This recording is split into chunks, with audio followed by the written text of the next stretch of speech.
आज की जो मीटिंग है इसका मेन एजेंडा जो था वो पूरे प्रदेश के अंदर प्रदर्शन है बाबा साहब भीमराव अम्बेडकर जी के बारे में जो गलत बयानबाजी बीजेपी के नेताओं के द्वारा की गई उसको लेकर के। आपने अखबारों में पढ़ा भी होगा कि जिस प्रकार से अमित शाह ने ये बात बोली कि कांग्रेस पार्टी के जो लोग हैं वो बाबा साहब भीमराव अम्बेडकर के बारे में बार बार नाम लेते हैं, बार बार उनका नाम लेते हैं, बार बार नाम लेते हैं।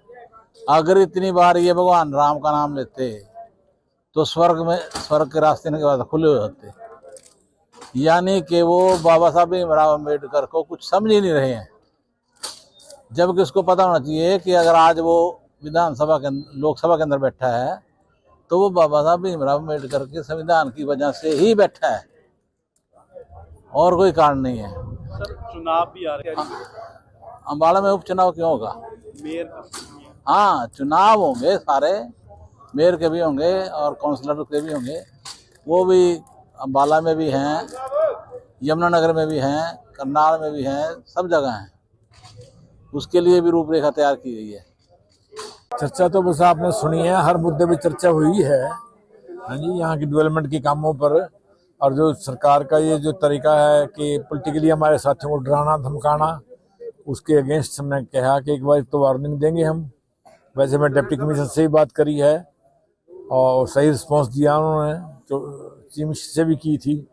फिर भी अगर नहीं आएंगे भाई, एक बार वार्निंग देंगे, उसके बाद फिर तो हमारे पास यही धरने जल्द से जुलूस हैं, वो करेंगे। चौधरी साहब, मेयर उपचुनाव को लेकर भी चर्चाएं तेज हैं, क्या कुछ तैयारी रहेगी? जी कहते हैं चुनाव होगा तो फिर तैयारी है जी। अब हमारा आज ऑब्जर्वर आया है, जो प्रार्थी हैं वो अपनी दरख्वास्तें दे लेंगे, कमेटी बना देंगे, एक आदमी को लड़ा देंगे, किसी को महिला ने लड़ना है।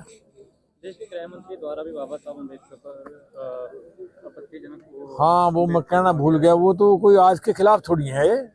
इन्होंने तो जब संविधान दिया बाबा जी ने बना के, तब भी पूरे देश में जलसे करे थे और उनका पुतला जलाया था, शव यात्रा में निकाली थी। हाँ, वो पुतला जलाया था। तो ये तो वही हैं, और महात्मा गांधी को तो मार दिया ना, बाकी तो किसी को क्या छोड़ेंगे। आज की जो मीटिंग है इसका मेन एजेंडा जो था वो पूरे प्रदेश के अंदर प्रदर्शन है बाबा साहब भीमराव अम्बेडकर जी के बारे में जो गलत बयानबाजी बीजेपी के नेताओं के द्वारा की गई उसको लेकर के। आपने अखबारों में पढ़ा भी होगा कि जिस प्रकार से अमित शाह ने ये बात बोली कि कांग्रेस पार्टी के जो लोग हैं वो बाबा साहब भीमराव अम्बेडकर के बारे में बार बार नाम लेते हैं, बार बार उनका नाम लेते हैं, बार बार नाम लेते हैं। अगर इतनी बार ये भगवान राम का नाम लेते तो स्वर्ग के रास्ते इनके बाद खुले होते। यानी कि वो बाबा साहब भीमराव अम्बेडकर को कुछ समझ ही नहीं रहे हैं, जबकि उसको पता होना चाहिए कि अगर आज वो विधानसभा के लोकसभा के अंदर बैठा है तो वो बाबा साहब भीमराव अम्बेडकर के संविधान की वजह से ही बैठा है और कोई कारण नहीं है। सर, चुनाव भी आ रहे हैं। अम्बाला में उपचुनाव क्यों होगा? मेयर का।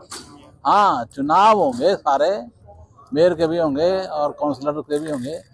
वो भी अम्बाला में भी हैं, यमुनानगर में भी हैं, करनाल में भी हैं, सब जगह हैं। उसके लिए भी रूपरेखा तैयार की गई है।